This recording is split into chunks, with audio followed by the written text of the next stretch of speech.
سلام قولا من رب رحيم. நிகரில்லா அன்புடையோன் இறைவனிடமிருந்து சாந்தி நிலவட்டும் என்று முகமன் கூறப்படும்.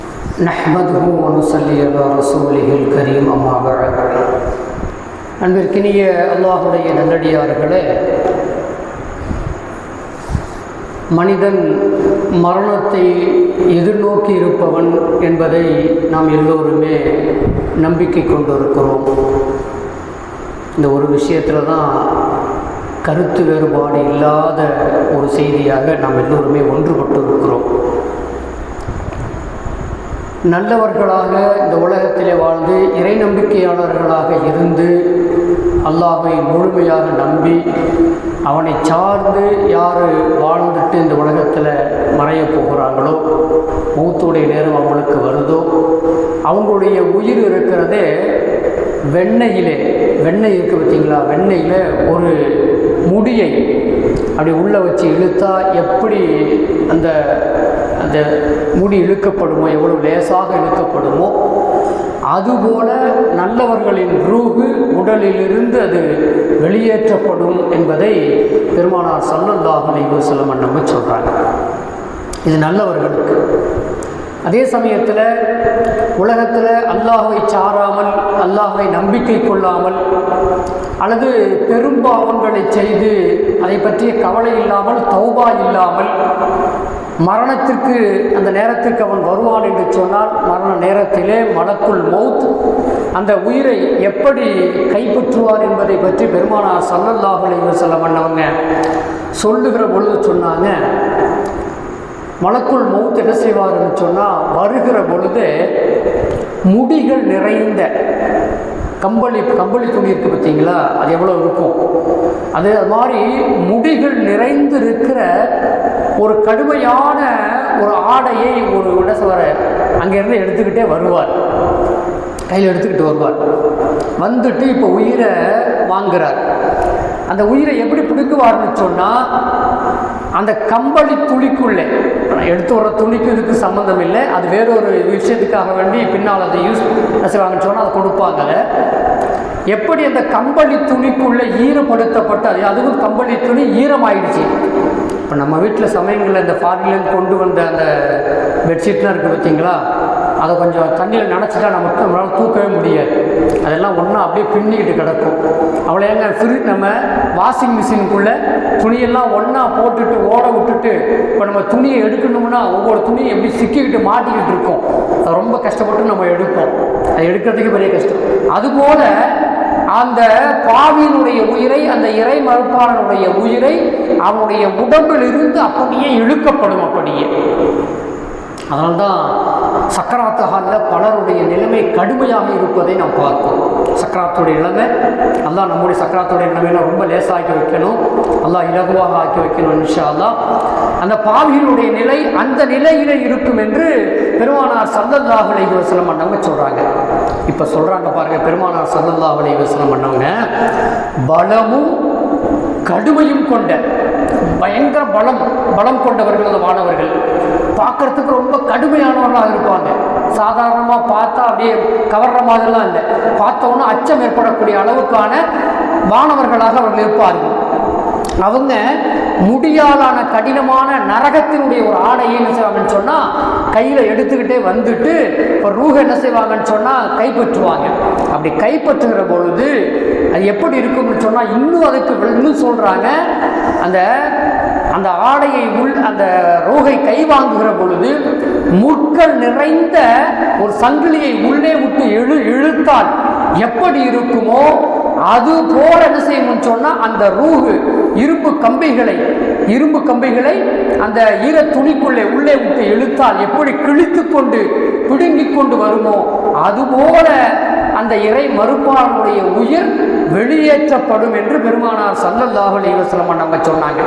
அப்படி எடுக்கிற பொழுது வானத்தில் இருக்கிற மலக்குகள் எல்லாம், எங்கெங்கெல்லாம் மலக்குகள் இருக்காங்களோ பூமியிலே இருப்பாங்க. பூமியிலே செய்வாங்க, ஒவ்வொரு நபரிடத்திலையும் கிராமன் காத்திபின் சொல்லப்பட்ட சங்கையான மலக்குகள் நம்மிடத்தில் இருந்துகிட்டே இருக்கிறாங்க. ஒவ்வொரு நேரத்திலையும் சங்கையான மலக்குகள் நம்முடைய தோல் பூஜங்களில் இருந்து கொண்டே இருக்கிறாங்க. அதுபோல உலகத்தில் நிறைய மலக்குகள் அல்லாஹ் என்ன செஞ்சிருக்கான், இறக்கி வச்சிருக்கிறான். ஃபஜ்ருடைய நேரத்துக்கு ஒரு மலக்கு கூட்டம் உள்ள கீழே இறங்கும். இங்கே ஃபஜ்ரு நினைச்சுவாங்க, அவங்க வந்த உடனே இங்கேயே நினைச்சுவாங்கன்னு சொன்னால் இருக்கிற மலக்கு மேலே போயிடுவாங்க. இப்படி தினமும் நடக்கிற செய்தி.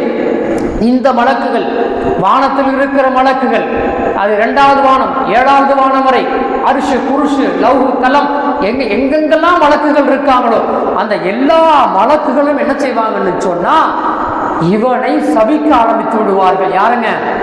யாருடைய உடலில் இருந்த இந்த உயிர் கடுமையாக எடுக்கப்படுகிறதோ அவனை இப்பவே சபிக்க ஆரம்பிச்சுவாங்க. நீ நாசமா போனப்போ இப்பவே உனக்கு இந்த நிலைமையா, இன்னும் பின்னாடி வரக்கூடிய கபருடைய நிலைமெல்லாம் வேற, மகிழ்ச்சியுடைய நிலை வேற.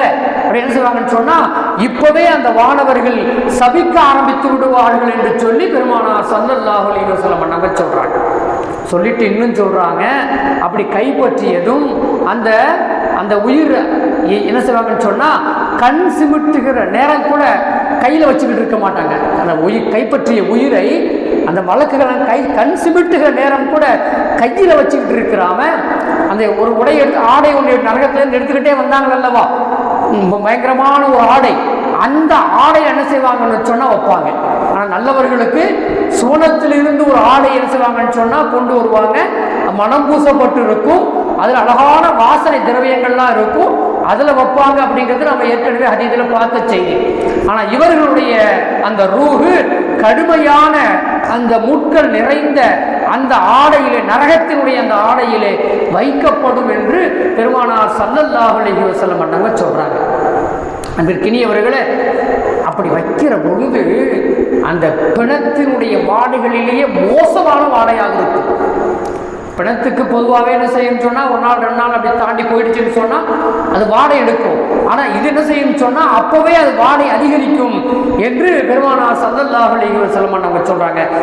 அப்போது வானவர்கள்லாம் பார்த்து கேட்குறாங்க. குறிப்பாக முதல் வானத்துக்கு கொண்டு போகும் பொழுது கேட்குறாங்க, இது யாருப்பா, இது இவ்வளவு மோசமாக இருக்குது, மோசமான துர்வாடை வீசுகிறது, யார் இது, இது யார் என்று சொல்லி என்ன செய்வாங்கன்னு சொன்னால் அந்த முதல் வானத்தில் இருக்கக்கூடியவங்க கேட்பாங்க. கேட்கிற பொழுது ஃபுலான் இப்னு ஃபுலான், இன்னாருடைய மகன் இன்னார், உலகத்தில் என்ன பேர் வைக்கப்பட்டிருந்துச்சோ அந்த பேரை, தந்தையினுடைய பெயரை சொல்லி இன்னாருடைய மகன் இன்னார் என்று சொல்லி என்ன செய்யணும்னு சொன்னால் சொல்லப்படும் என்று பெருமானார் ஸல்லல்லாஹு அலைஹி வஸல்லம் அண்ணவங்க சொல்லித் தருகிற செய்திகளாக நாம் பார்க்கிறோம். இதை சொல்லிட்டு பெருமானார் ஸல்லல்லாஹு அலைஹி வஸல்லம் அண்ணவங்க ஒரு வசனத்தை ஒன்று ஓதுறாங்க. 7வது அத்தியாயத்தில் வரக்கூடிய 7வது அத்தியாயம் 40வது வசனம், 7வது அத்தியாயம் 40வது வசனம், ஒரு வசனத்தை ஒன்று ஓதுறாங்க. என்ன ஓதுறாங்க பாருங்க. சொல்றாங்க, இன்னல்லதீன கஸபூ பிஆயாத்தினா வஸ்தக்பரு அன்ஹா லா துஃபத்தஹு லஹும் அபுவாபஸ் ஸமாஇ வலா யதுகுலூனல் ஜன்னத ஹத்தா யலிஜல் ஜமலு ஃபீ சம்மில் ஹியாத்தி வகதாலிக நஜ்ஸில் முஜ்ரிமீன். இந்த வசனத்தை பெருமானார் ஸல்லல்லாஹு அலைஹி வஸல்லம் ஓதுறாங்க. நான் சுருக்கமாக சொல்றேன். என்னன்னு சொன்னா, இப்படிப்பட்டவர்கள் அல்லாஹ்வுடைய வசனங்களை, அல்லாஹ்வுடைய அத்தாட்சிகளை எல்லாம் பொய்யாக்கி கொண்டிருந்து கர்வம் கொண்டு உலகத்திலே அலைந்து கொண்டிருந்தார்களோ அவர்களுடைய உயிர் கைப்பற்றப்படுகிற பொழுது லா துஃபத்தஹு லஹும் அபுவாபு ஸமாஇ, வானத்தினுடைய அந்த கதவு அவர்களுக்காக வேண்டி திறக்கப்படாது என்று வல்ல ரஹ்மான் சொல்லுகிற அந்த செய்தியை சொல்லிட்டு தொடர்ந்து ஓதுறாங்க. வலா யதுகுலூனல் ஜன்னத, அவரை சொர்க்கத்திலேயும் கொண்டு போய் வைக்கப்படாது. எதுவரைக்கும்? ஹத்தா எலிஜல் ஜமலு ஃபி சம்மில் ஹயாத்தி, ஊசியினுடைய துளை இருக்கு பார்த்தீங்களா, நம்ம துணி தைக்கிறோம் இல்லை ஊசி, அதுக்கு ஒரு துளை, சின்ன நூல் போகிறதுக்கு ஒரு துளை இருக்கு பாருங்க, அந்த துளையில் ஒட்டகம் நுழையும் வரை எனக்காக ஒன்றும் நுழைய முடியுமா? நூலை கோக்கிறதே பெரிய கஷ்டம் நமக்கு. அப்படிப்பட்ட அந்த துளையிலே, ஊசியினுடைய அந்த துளையிலே ஒட்டகம் நுழையும் வரை இவர் சொர்க்கத்திலே கொண்டு போய் நுழைவிக்கப்பட மாட்டார். அப்படின்னா சொர்க்கமே இல்லை. இதெல்லாம் கண்ணதாசன் கூட ஒரு பாடலில் பாடியிருப்பான். கண்ணதாசன் கூட ஒரு பாடலில் பாடியிருப்பான்னு சொல்லி நம்ம பார்க்க முடியும். அன்பிற்கினியவர்களே, இந்த வசனத்தை பெருமானார் ஸல்லல்லாஹு அலைஹி வஸல்லம் அவங்க ஓதி காட்டினார்கள் என்பது நாம் பார்க்கிறோம். அதற்கு அடுத்து சொல்லப்படுகிறது, குர்ஆன்லையும் சொல்லப்படுது, ஹதீஸ்லையும் சொல்லப்படுகிறது, அவருக்கு கபர்ல என்ன கிடைக்கும்னு சொன்னா லஹும் மின் ஜஹன்னம மிஹாதுன், நரக நெருப்பினுடைய விரிப்புகள் அவனுக்கு கபரில விரிக்கப்படும். நல்லவங்களுக்கு என்ன விரிக்கப்பட்டுச்சுங்க? சொர்க்கத்தினுடைய ஆடை கொண்டு வந்து வைக்க, அவர்களுக்கு ஆடையெல்லாம் உடுத்தி விட்டு சொர்க்கத்தினுடைய விரிப்பு கொண்டு வந்து விரிக்கப்படும் அப்படிங்கிறத பார்த்தோம். ஆனா இவங்களுக்கு நரகத்தினுடைய அந்த விரிப்பு அல்லாஹ்வே சொல்றாங்க. அந்த தொடர்ந்து 41வது வசனத்துல அல்லாஹ் சொல்றான், லஹும் மின் ஜஹன்னம மிஹாதுன், அவர்களுக்கு நரகத்திலிருந்து கொண்டு வரப்பட்ட நெருப்பாலான விரிப்பு கபரிலே அவருக்கு விரிக்கப்படும். அது மட்டுமல்ல, வமின் ஃபௌகைஹிம், அவன் மேல ஒரு போர்வையும் போர்த்தப்படும். அது என்ன போர்வைன்னு சொன்னா நெருப்பாலான போர்வையே அவனுக்கு போர்த்தப்படும். கபர்ல நெருப்பாலான போர்வையே அவனுக்கு போர்த்தப்படும். கபருடைய நிலையை பாருங்க. அப்போ கபருடைய நல்லவர்கள் நிலை எப்படி இருக்கிறது, தீவர்களுடைய நிலை எப்படி இருக்கு அப்படிங்கிறத நாம் பார்க்க முடிகிறது. கதாலிக்க நஜ்ஸில் வாலிமீன், இப்படித்தான் நாம் மனசு சொன்னா அநியாயக்காரர்களை எல்லாம் நாம சோதிப்போம், அவர்களுக்கு இந்த கூலியை கொடுப்போம் என்று சொல்லி வல்ல ரஹ்மான் ஹக்கு சுப்ஹானஹு வ தஆலா சொல்றாங்க. இதைத்தான் பெருமானார் ஸல்லல்லாஹு அலைஹி வஸல்லம் அவர்களும் தன்னுடைய ஹதீஸில் சொல்லி காட்டுகிறார்கள். அப்படிப்பட்ட மோசமான அந்த நிலையை விட்டு நம்முடைய கபரை அல்லாஹ் பாதுகாத்து சுவனத்தின் பூஞ்சோலையாக அல்லாஹ் ஆக்கி அருள் புரிய வேண்டும்.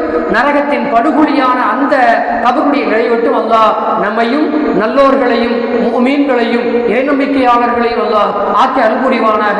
வாஹிரு தஅவானா அனில் ஹம்துலில்லாஹி ரப்பில் ஆலமீன். அஸ்ஸலாமு அலைக்கும் வ ரஹ்மத்துல்லாஹி வ பரகாத்துஹு.